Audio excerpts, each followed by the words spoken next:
Hi everybody. So now I want to read The Raven by Edgar Allan Poe. Once upon a midnight dreary, while I pondered, weak and weary, over many a quaint and curious volume of forgotten lore, while I nodded, nearly napping, suddenly there came a tapping, as of someone gently rapping at my chamber door. "'Tis some visitor," I muttered, tapping at my chamber door. Only this, and nothing more. Ah, distinctly I remember, it was in the bleak December, and each separate dying ember wrought its ghost upon the floor. Eagerly I wished the morrow, vainly I had sought to borrow from my books surcease of sorrow for the lost Lenore. For the rare and radiant maiden whom the angels named Lenore, nameless here forevermore. And the silken, sad, uncertain rustling of each purple curtain thrilled me, filled me with fantastic terrors never felt before. So that now, to still the beating of my heart, I stood repeating, "'Tis some visitor entreating entrance at my chamber door. Some late visitor entreating entrance at my chamber door. This it is, and nothing more." Presently my soul grew stronger, hesitating then no longer.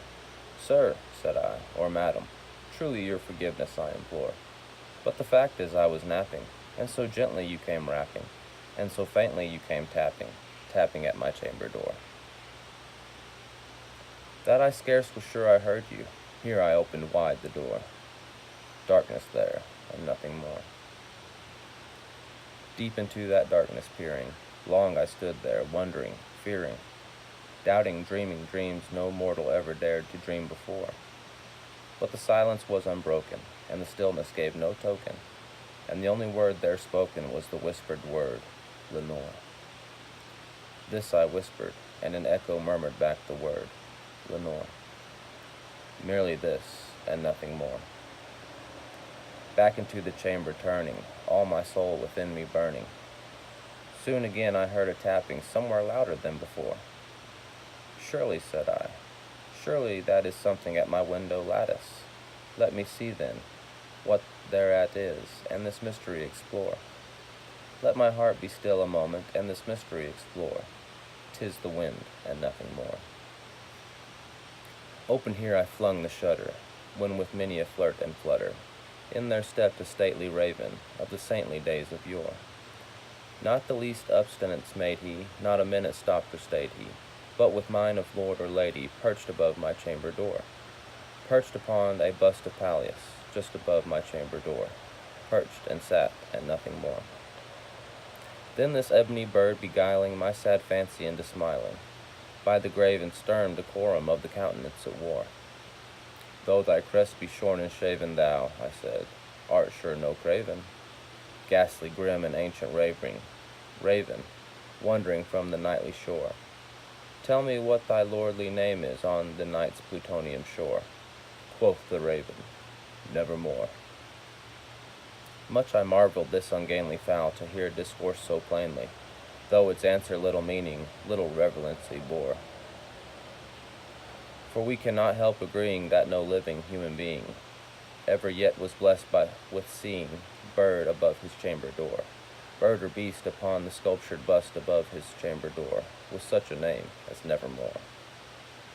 But the raven, sitting lonely on the placid bust, spoke only that one word, as if his soul in that one word he did outpour. Nothing further than he uttered, not a feather than he fluttered, till I scarcely more than muttered, "Other friends have flown before. On the morrow he will leave me, as my hopes have flown before." Then the bird said, "Nevermore." Startled at the stillness broken by replies so aptly spoken, "Doubtless," said I, "what it utters is its only stock and store, caught from some unhappy master, whom unmerciful disaster followed fast and followed faster, till his songs one burden bore, till the dirges of his hope that melancholy burden bore, of nevermore." But the raven still beguiling all my fancy into smiling, straight I willed a cushioned seat in front of bird and bust and door. Then upon the velvet sinking, I betook myself to linking fancy unto fancy, thinking what this ominous bird of yore what this grim, ungainly, ghastly, gaunt, and ominous bird of yore meant in croaking, nevermore. This I sat engaged in guessing, but no syllable expressing, to the fowl whose fiery eyes now burned into my bosom's core.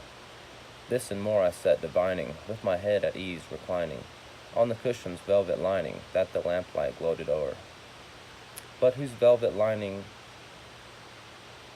but whose velvet violet lining, with the lamplight gloating o'er, she shall press, nevermore.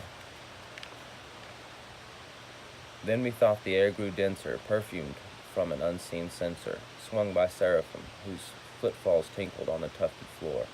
Wretch, I cried, thy God hath lent thee, by these angels he hath sent thee, respite, respite, and nepenthe from thy memories of Lenore. Quaff, oh quaff this kind nepenthe, and forget the lost Lenore. Quoth the raven, nevermore. Prophet, said I, thing of evil, prophet still, if bird or devil, whether tempter sent, or whether tempest tossed thee here ashore, desolate yet undaunted, on this desert land enchanted, on this home by horror haunted, tell me truly, I implore. Is there balm in Gilead? Tell me, I implore. Quoth the raven, nevermore. Prophet, said I, thing of evil, prophet still, if bird or devil, by that heaven that bends above us, by that God we both adore. Tell this soul with sorrow laden, if, within the distant Aidenn, it shall clasp a sainted maiden, whom the angels named Lenore. Clasp a rare and radiant maiden, whom the angels named Lenore. Quoth the raven, nevermore. Be that word or sign of parting, bird or fiend, I shrieked, upstarting. Get thee back into the tempest and the night's plutonian shore. Leave no black plume as a token of that lie thy soul has spoken. Leave my loneliness unbroken. Quit the bust above my door. Take thy beak from out my heart, and take thy form from off my door. Quoth the raven, nevermore.